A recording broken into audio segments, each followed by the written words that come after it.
Annie Besant. Annie Besant was a remarkable British social reformer, theosophist, and champion of India's independence movement. Annie Besant ছিলেন একজন উল্লেখযোগ্য British সমাজ সংস্কারক, theosophist এবং ভারতের স্বাধীনতা আন্দোলনের একজন অগ্রদূত। She was born on 1st October 1847 in London. তিনি জন্মগ্রহণ করেছিলেন 1847 সালের 1 অক্টোবর লন্ডনে।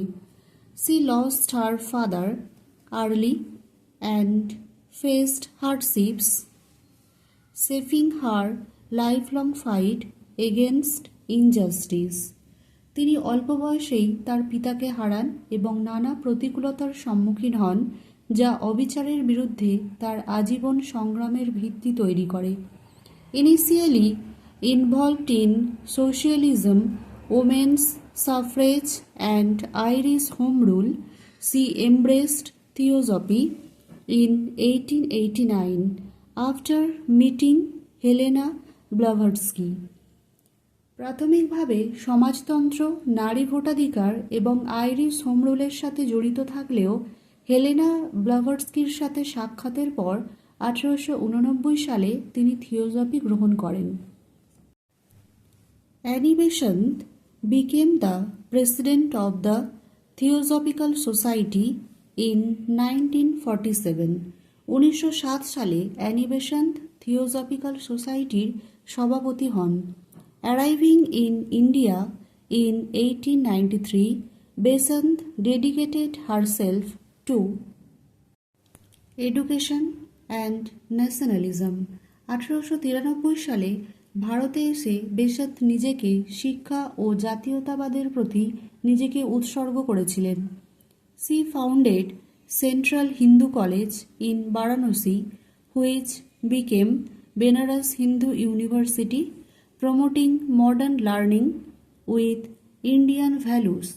তিনি বারাণসীতে সেন্ট্রাল হিন্দু কলেজ প্রতিষ্ঠা করেন, যা পরে বেনারস হিন্দু বিশ্ববিদ্যালয় হয়ে ওঠে এবং ভারতীয় মূল্যবোধের সাথে শিক্ষাকে উৎসাহিত করে। In 1916, she launched the All India Home Rule League with Tilak, demanding self-governance and mobilizing masses against British rule, leading to her brief house arrest.